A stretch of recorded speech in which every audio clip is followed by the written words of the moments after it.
Mangku Adi Gunawan yang tinggal di Jalan Jenderal Sudirman, Kecamatan Prabu Muli Barat ini mengaku sejak tahun 2015 sudah menggemari tanaman hias jenis bonsai. Hingga sekarang, pria yang berprofesi sebagai wirausaha ini memiliki kurang lebih 100 pohon bonsai dengan bermacam-macam jenis. Asalnya tuh dari kawan-kawan. Setelah aku tekuni, ternyata bonsai ini bagi aku untuk karena kita lihat ke macam-macam keindahannya itu bisa membuat pikiran rileks. Jadi semacam, kalau bagi aku pribadi semacam obat terapi lah. Jadi kalau kita sibuk terus lihat ke bonsai, agak tenang pemikiran.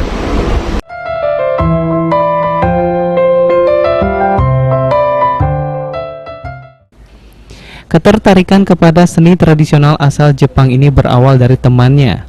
Setelah dijalani, merawat bonsai ternyata bukan hanya sekedar hobi semata. Keindahan dan penataan bonsai dapat menciptakan inspirasi sekaligus menenangkan jiwa. Kalau ini bonsai cemara udang. Ini untuk pemeliharaannya susah-susah gampang. Berapa tahun? Ini kalau umurnya, kalau informasi dari teman itu lebih kurang kita 18 tahun. Nah, kalau ini bonsai kawista. Ini kemarin kita pernah ikut PAMNAS di Badung, Bali. Kebetulan ikut kelas prospek 10 besar.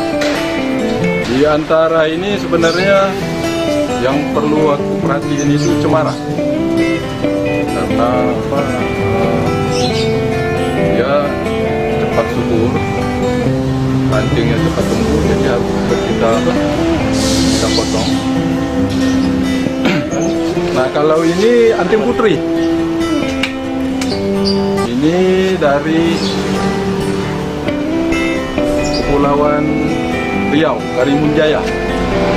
Bayar di situ? Iya, lewat teman.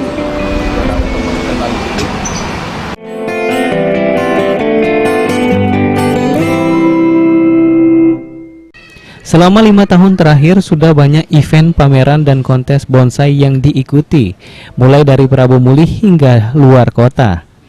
Banyak penghargaan yang telah diraih oleh bapak 3 anak ini, diantaranya 10 besar bonsai terbaik di Badung, Provinsi Bali, dan pameran di Malang. Pria yang akrab disapa Mangku ini mengatakan hampir semua jenis bonsai sudah dimiliki. Bahkan salah satu bonsai bernilai 40 juta rupiah. Kalau beli relatif ya, karena semakin karakter pohonnya semakin bagus, terus kita beberapa kali ikut pameran nasional, harganya masih tinggi. Berapa itu? Relatif ya, tapi yang paling mahal kayaknya yang harga 40-an. Beni Firdaus, PAL TV.